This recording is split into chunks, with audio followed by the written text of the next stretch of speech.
नमस्कार, capital TV का खास शो विपक्ष ऑलवेज बेदम देख रहे हैं आप। मैं हूं आपके साथ पूजा।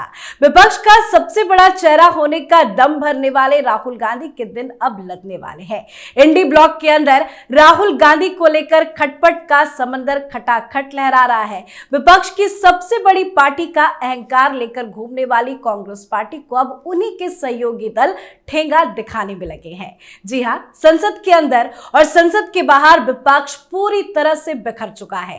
दरअसल लोकसभा में संविधान पर चर्चा के दौरान विपक्षी पार्टियां बेदम नजर आई। लोकसभा में पीएम मोदी ने जबरदस्त कांग्रेस की धुलाई की है। पीएम ने संविधान पर चर्चा के दौरान कांग्रेस के पापों का जिक्र कर विपक्ष के बाकी दलों को भी आड़े हाथों ले लिया है। पीएम मोदी ने चर्चा के दौरान लोकसभा में कहा था कि यहां भी कई ऐसे दल बैठे हुए हैं जिनके मुखिया भी जेल में हुआ करते थे। ये उनकी मजबूरी है कि वो वहां जाकर बैठे हुए हैं। जाहिर तौर पर इशारा अखिलेश यादव पर था, पर लोकसभा के बाद आज बारी राज्यसभा की है। आज राज्यसभा में संविधान पर चर्चा होगी और बीजेपी के एक से बढ़कर एक नेता चौके छक्के लगाएंगे। पर विपक्ष आज क्या करेगा, देखना दिलचस्प होगा, क्योंकि बताया जा रहा है कि लोकसभा में संविधान पर चर्चा के बाद विपक्ष में फूट और ज्यादा बढ़ गई है। बाकी दल कांग्रेस की रणनीति से सहमत नहीं है और इसी वजह से कांग्रेस का साथ छोड़ विपक्ष अपनी अलग रणनीति बनाने में जुटा हुआ है। तो कैसे संसद में विपक्ष है बेदम, आज इसी पर चर्चा करेंगे। चर्चा के लिए मेरे साथ स्टूडियो में मौजूद हैं कैपिटल टीवी के editor in chief doctor Manish Kumar और एग्जीक्यूटिव एडिटर राजीव जी। सर, आप दोनों का बहुत बहुत स्वागत है। धन्यवाद। सर, लोकसभा के बाद आज बारी राज्यसभा की है, क्या करेगा विपक्ष? देखिए, विपक्ष ने तो बता दिया, कल ही सारी चीजें क्लियर हो गई कि पूरी तरीके से मूर्छिता अवस्था में आ गया है विपक्ष।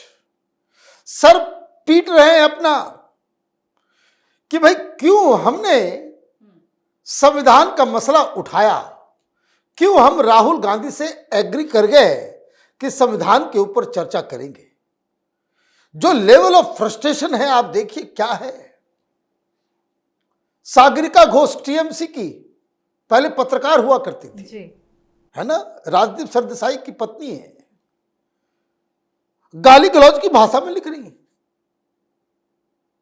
गाली गलौज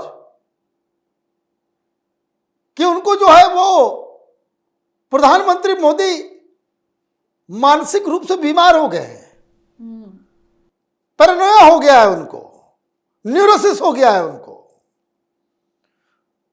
गांधी परिवार की ऐसी बजाई लंका लग गई पूरे विपक्ष की। भाई आप ही गए थे मधुमक्खी के छत्ते पे पत्थर मारने, तो मधुमक्खी तो काटेगा ही आपको, और काटा ऐसा है, दर्द इतनी है, पीड़ा इतनी है कि पूरा चेहरा वेहरा सब लाल हो गया है फूल के। इस तरह की भाषा आप बोलोगे तो इसका मतलब यह है कि प्रधानमंत्री का जो हंटर चला लोकसभा में, दर्द बहुत तगड़ा हुआ है और दर्द तो हो रहा है। लेकिन ये तो आपने कहा, आपके सारे महान खिलाड़ी जो है वो उखड़ गए। जिस काम के लिए जो इंप्रेशन आपको बनाना था संविधान पे, प्रधानमंत्री मोदी बीजेपी को घेरने का जो काम करना था, वो राहुल गांधी, प्रियंका वाड्रा, वो फूके हुए कारतूस निकले। गोली चलाया, फुस हो गया। टारगेट तो छोड़ दीजिए, वो गोली चली ही नहीं। यहां क्या करेंगे? यहां कौन देगा भाषण? कौन है लीडर? कौन है चुनाव लड़ने वाला? सब तो चमचों को आपने डाल रखा है वहां पे। खड़गे बोलेंगे, खड़गे की बात को समझेगा कौन? भूल जाएंगे बीच बीच में। नहीं, उनकी बात को समझेगा कौन? A leader has to be communicative, कि आप जब कोई बात कहते हो जनता तक जाए।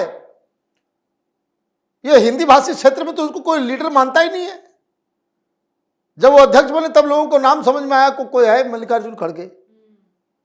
उसके पहले कौन जानता था? और उधर से बैटिंग करने के लिए तो बहुत सारे लोग हैं वहां पे। पूरा मुझे लग रहा है कि पूरा डंडे में तेल वेल लगा करके इंतजार कर रहे होंगे। सुधांशु त्रिवेदी के बराबर है। सुधांशु त्रिवेदी वहां पे जो है इंतजार कर रहे होंगे। आपने अपनी भद्द पिटवाई है और अब आप उसका खामियाजा भुगतने के लिए तैयार है। बिल्कुल, तो लोकसभा में जो भद पिटी है उसका खामियाजा तो भुगतने पड़ेगा, लेकिन क्या रणनीति बदली बदली आज नजर आएगी? देखिए, लोकसभा से ही रणनीति बदलती नजर आ रही है और कांग्रेस के अंदर सबसे ज्यादा परेशानी इस बात को लेकर है कि कांग्रेस के वरिष्ठ नेताओं को इग्नोर किया जा रहा है। अब इन लोगों ने समझ लिया कि पहले तो एक राहुल गांधी था, अब एक प्रियंका वाड्रा भी आ गई।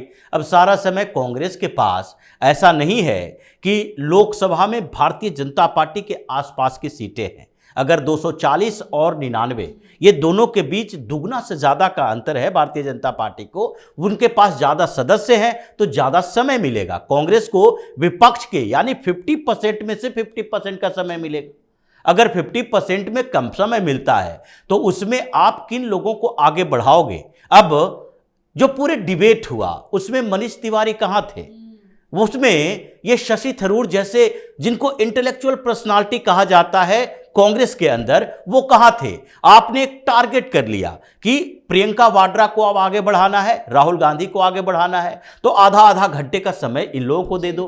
पूरे चर्चा ही 12 घंटे की थी और उसमें आपको जो समय मिला उसमें से आधा से ज्यादा समय आप दोनों यानी भाई बहन ने खा लिया। इसके बाद राहुल गांधी का एजेंडा चाहिए तो आपने आउटर मणिपुर के एक सांसद को बोलने के लिए बोल दिया कि तुम मणिपुर पर बात करो और किसी तरीके से मणिपुर के मुद्दे पर लोगों को बताओ कि वहां प्रधानमंत्री क्यों नहीं जा रहे। आपके टारगेट एरिया में वो आ गए, उनको नॉर्थ इंडिया में कोई जानता नहीं, समझता नहीं, भाषा वैसी नहीं है, इंग्लिश में बोलेंगे। और उसमें भी वो सांसद कौन? वो नागा सांसद, और उसमें वो क्रिश्चियन सांसद। और ये जो तरीके अपनाए गए हैं उससे कांग्रेस के वरिष्ठ नेता ये सोचने को मजबूर हो रहे हैं कि हम क्या लोकसभा में जाते हैं ये विप का सम्मान करने के लिए तो टीवी पर अपना चेहरा एक आध बार दिखाने के लिए जाते हैं। जब हमें बोलने का मौका ही नहीं मिले तो हम जाकर लोकसभा में क्या करें? यही भाई बहन को जाने दो, जितना उछल कूद मचाना है, भद पिटवाना है पिटवाने दो, इन्हीं लोगों को सुनने दो जो भारतीय जनता पार्टी टारगेट करती है। इनके परिवारों को, फजीयत इनके परिवारों को होती है और हम लोग सुन के फालतू में क्या या तो बेंच पीटने के लिए, शेम सेम कहने के लिए या वॉकआउट करने, हंगामा करने के लिए बैठे रहते हैं। तो अभी कांग्रेस के अंदर विस्फोटक स्थिति इस डिबेट के बाद यही है कि ये दोनों भाई बहन अब आ गए हैं लोकसभा में। पहले तो ये राहुल गांधी था। अब ऐसी स्थिति में हमें मौका ही नहीं मिलेगा तो आगे हमें देखना चाहिए कि हमें कौन सा मौका मिलता है और हम क्या कर सकते हैं। ये स्थितियां हो गई है। लेकिन विपक्ष के अंदर जो स्ट्रेटजी बन रही है, सब पार्टियों की अपनी अपनी समस्या है और सब में कुछ समझदार, कुछ बेवकूफ टाइप के लोग हैं, जिसमें से कुछ की रिजिडिटी भी है। लेकिन चर्चा इस बात की है कि भाई ये कांग्रेस को टारगेट किया गया, पीएम मोदी ने कांग्रेस की बुराइयां गिनाई, तो इसमें लालू यादव की पार्टी की क्या भूमिका है? जो कि इमरजेंसी की बात इतने समय तक होती रही और ये लोग हंगामा करते रहे, हम भी हंगामा कर रहे हैं, जिसके लालू प्रसाद की बेटी के नाम ही मीसा भारती इसलिए पड़ी है कि मीसा एक्ट के तहत गिरफ्तारियां हो रही थी। तो ऐसे में हम लोग की पार्टियां उनके कुकर्मों की सजा क्यों भुगतती रहे?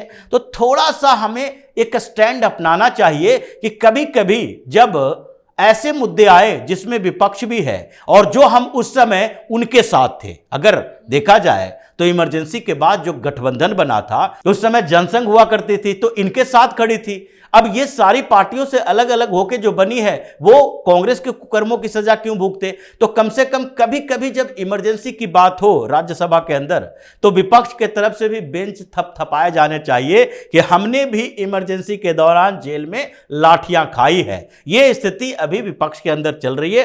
वैचारिक कंफ्यूजन है संविधान पर चर्चा को। बिल्कुल, और ये मुद्दा भी सर काफी अहम है क्योंकि पहले तो राहुल गांधी किसी को बोलने नहीं देते थे, अब बहन मजबूरी हो गई है, उनको भी थोड़ा बहुत वक्त दे दिया जाता था। लेकिन कांग्रेस के जो पुराने लीडर्स हैं जिनका नाम सर ने गिनवाया, मनीष तिवारी हो, शशि थरूर हो, ये लोग क्या आने वाले वक्त में कोई रिवॉल्ट करेंगे क्या? देखिए, ये लोग को इसलिए टाइम नहीं दिया जा रहा है क्योंकि ये दोनों ही और इनके साथ जितने जो वरिष्ठ लोग हैं जो बोलने में महारत है जिनको, वो ग्रुप 22 के सदस्य हैं।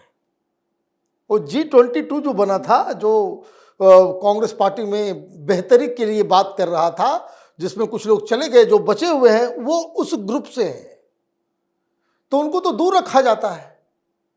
अभी कल ही आया इंटरव्यू मणिशंकर अय्यर का, हाँ। तो वो बता रहे कि भाई हमको तो गांधी परिवार ने बनाया और उन्होंने ही हमें दुत्कार दिया। माने गुलाम बने हुए बैठे हुए थे। तो वो सारे लोग इंटरव्यू सुन रहे होंगे, तो जिनको राज्यसभा में रहना है वो तो बोलेंगे कि नहीं भाई, हमको मणिशंकर अय्यर नहीं बनना है, हमें चमचागिरी करना है, वो राहुल गांधी का पैर साफ करना पड़े, पैर दबाना पड़े, है ना, थूक चाटना पड़े, वो करने को तैयार है, लेकिन हमारी राजनीति बची रहे। क्योंकि उन्होंने तो साफ साफ कहा कि 10 साल से राहुल गांधी ने मुझे वक्त ही नहीं दिया मिलने के लिए। तो ये हाल हो जाता है। तो अब राज्यसभा के अंदर एक नई कहानी जो सुनने को आ रही है कि बहुत नाराज है कौन? राहुल गांधी, सोनिया गांधी, प्रियंका वाड्रा, कांग्रेस के नेताओं से। जी। क्यों नाराज है? कि वहां हमारे परिवार को गालियां दी जा रही थी और आप लोग चुप बैठे हुए थे। तो बोला भाई चुप इसलिए बैठे हुए थे क्योंकि आगे राहुल गांधी और आप लोग भी चुप बैठे हुए थे। तो बोला जा रहा है कि भाई मेरे परिवार को गाली देगा तो मैं क्यों उठूंगा, आप लोगों को उठना चाहिए, आप लोगों की भक्ति में कमी है। चिल्ला के वॉकआउट करना था, चिल्ला के वॉकआउट करना था, हंगामा करना। क्या एक चाय वाले की क्या मजाल कि जो जवाहरलाल नेहरू को क्रिटिसाइज करे, इंदिरा गांधी को क्रिटिसाइज करे। तो आज जो खबर आ रही है कि सुधांशु त्रिवेदी हो या फिर कोई और वक्ता, वो अगर गांधी परिवार के ऊपर सवाल खड़े करेंगे तो ये लोग आज हंगामा करके वॉकआउट करेंगे, क्योंकि इनको समझ में आ गया है कि ये संविधान का जो डिबेट का जो पर्पस, जिस पर्पस से हमने किया था, वो चकनाचूर हो गया है। अब गाली ही कहानी है तो हंगामा करके मामला को रफा दफा कर देते हैं कि ताकि जो डैमेज हो गया है ऑलरेडी और आगे डैमेज ना हो, उसको कंट्रोल किया जा। ठीक है, लेकिन विपक्ष तो इस पे नहीं सहमत होगा ना, क्योंकि कांग्रेस पार्टी भले ही साथ दे, समर्थन दे, चापलूसी कांग्रेस पार्टी की करे कांग्रेस के तमाम नेता, लेकिन विपक्ष की जो अलग दल है, चाहे वो टीएमसी हो, समाजवादी पार्टी हो, वो क्या मुद्दों को लेकर कांग्रेस का साथ देगी? अब देखिए, अब साथ तो नहीं दे रही है। राज्यसभा में 27 सांसद हैं कांग्रेस पार्टी के, टोटल इन लोगों के पास 85 सांसद हैं। लेकिन अभी भारतीय जनता पार्टी का हर रोज आंकड़ा बढ़ रहा है राज्यसभा में। तो अब भारतीय जनता पार्टी के पास 105 के करीब हो चुके हैं। जो अभी उपचुनाव हुआ और उस उपचुनाव में 6 सीटों पर उपचुनाव हुआ, जिसमें एक टीएमसी को मिला, 5 एनडीए को मिला है, जिसमें 3 भारतीय जनता पार्टी को ही है। तो अभी स्थितियां ऐसी हो गई है कि वाईएसआरसीपी, जो इसको लगता है कि अगर राज्यसभा में हमने ज्यादा बड़ा मुद्दा उठाया भाजपा के खिलाफ, एनडीए के खिलाफ, पीएम मोदी के खिलाफ, तो अभी जो हमारे पास बचे हुए 8 सांसद हैं, 11 हुआ करते थे, और लोकसभा और आंध्र प्रदेश विधानसभा चुनाव के बाद 11 से घटकर 8 हो चुका है। 3 वही के उपचुनाव हुए थे, जिसमें एक भारतीय जनता पार्टी को और 2 टीडीपी को मिले हैं। ये दोनों पार्टियों में शामिल हुए और उपचुनाव के बाद जीत कर आए।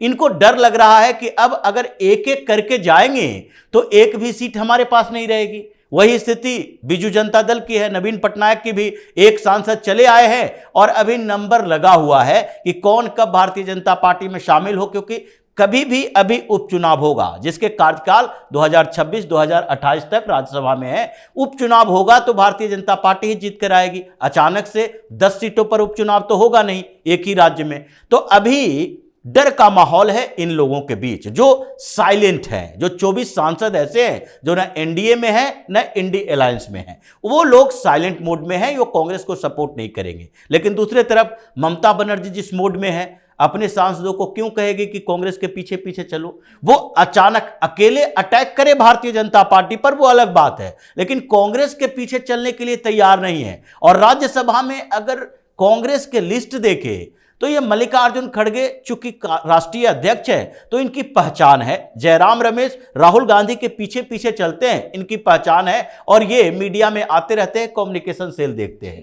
लेकिन इन दोनों के अलावा कांग्रेस का एक भी मेंबर नहीं है जो पहचान के लायक हो और जिससे बुलवाया जा सके, क्योंकि राहुल गांधी ने कांग्रेस का जो पूरा कल्चर है और जिस तरीके के राजनीति कर रहे हैं उसमें नॉर्थ ईस्ट, साउथ इंडिया केंद्रित कर चुके हैं। अभी लोकसभा में देखिए, लोकसभा में भी दीपेंद्र हुड्डा जैसे लोगों को डाउन कर दिया गया है, क्योंकि आप लोगों के कारण हरियाणा में चुनाव हार गए। ये ऐसा व्यक्ति है कि कभी भी किसी के खिलाफ ऐसे सहानुभूति दिखाने लगेगा, दोस्ती कर लेगा और कुछ दिन के बाद दूध की मक्खी की तरह उठाकर फेंक देगा, जैसे सिंधिया, आरसीपी सिंह, आरएनपी सिंह, जितेंद्र प्रसाद और मिलिंद देवड़ा जैसे लोगों को जो इनके क्लोज हुआ करते थे, सबको फेंका है। तो इसलिए दीपेंद्र हुड्डा को डाउन किया जा रहा है। नॉर्थ इंडिया का एक भी ऐसा चेहरा नहीं है कांग्रेस के अंदर जो प्रतिनिधित्व कर सके। जो था उसको खत्म कर दिएगा। राज्यसभा में कभी आनंद शर्मा हुआ करते थे, राज्यसभा का लीडर अपोजिशन में, लेकिन उनको खत्म कर दिया गया, वो आजकल दिखते भी नहीं है। तो पूरी की पूरी पीढ़ी को खत्म कर दी गई है। वरिष्ठ नेता नहीं है, बोलने वाले नहीं है। ये खड़गे जैसे लोग बोलते हैं तो लोग समझ नहीं पाते हैं। तो ऐसी स्थिति में कांग्रेस की तो भद पिटने वाली है। बहुत बहुत धन्यवाद सर आप दोनों का। धन्यवाद। तो संसद में विपक्ष पूरी तरह से बेदम है। कांग्रेस की रणनीति पूरी तरह से फेल हो गई है। कांग्रेस से अब हर पार्टी किनारा करती नजर आ रही है। अलग अलग दल अपनी अपनी रणनीति बनाने में जुटे हैं, पर विपक्ष की कोई रणनीति चलने वाली वैसे नहीं है। विपक्ष संविधान पर चर्चा की मांग उठाकर फंस चुका है और अब लोकसभा के बाद राज्यसभा में संविधान पर चर्चा होगा। बस कुछ ही देर के बाद राज्यसभा में चर्चा की शुरुआत होगी। बीजेपी की तरफ से जेपी नड्डा, अमित शाह, निर्मला सीतारमण, हरदीप पुरी, सुधांशु त्रिवेदी से लेकर तमाम बड़े नेता चर्चा में भाग लेंगे और विपक्ष को उसका असली चेहरा दिखाएंगे। तो इस पर आप अपनी राय कमेंट कर लिखें। देखते रहिए कैपिटल टीवी। नमस्कार।